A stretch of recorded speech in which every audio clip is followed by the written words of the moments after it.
Hey friends, so today I thought I would cover some more basic stitches or beginner friendly stitches in crochet.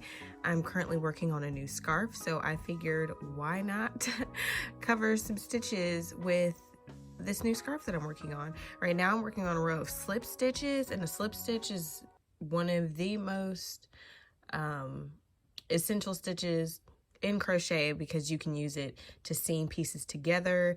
You can use it to alternate heights of your stitches, and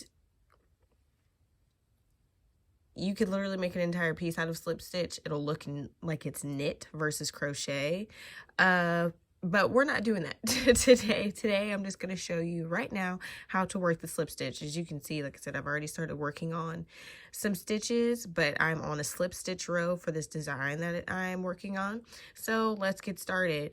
Because I already have some worked up, and the way that my design works, I'm actually only working into the back loops of these stitches. So with a slip stitch, you can work into the back loop, the front loop, into the entire stitch itself and work under both V's.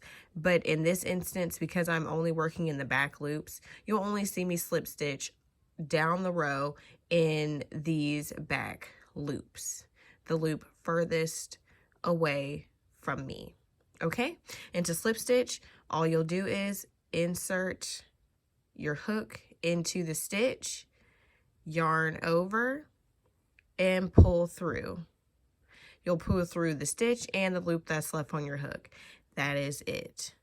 And you'll want to get it into one motion because that'll help keep your tension even across all of your stitches. So insert, yarn over, pull through.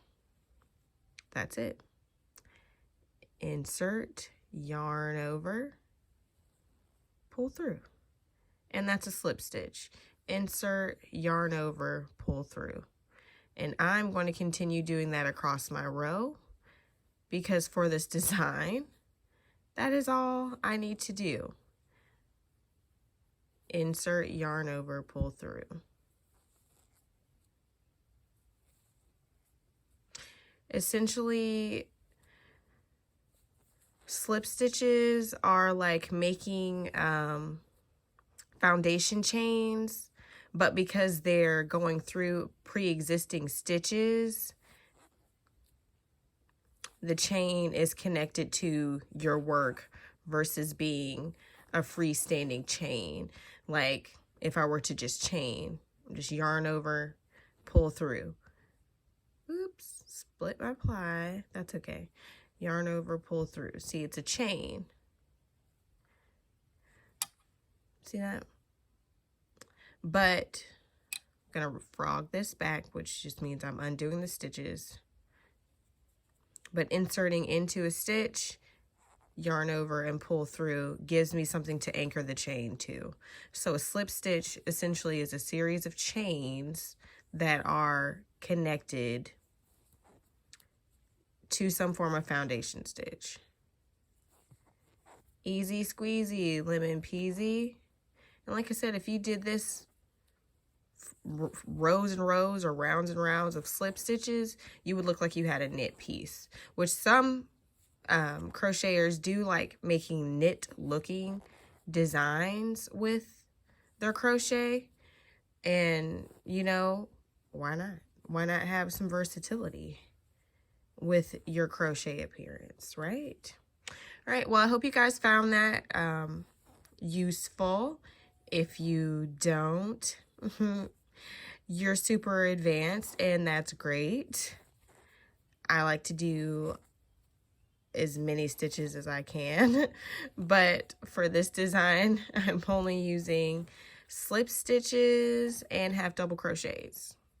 Oh, and there are also chain stitches because you see these fillets in here, these little holes that I created, intentional gaps in my work, but we'll get more into that later. And actually, I realized I completely forgot to mention what I'm working with. I'm working with Lion Brand's yarn. It's called a pound of love. This is literally a pound of yarn.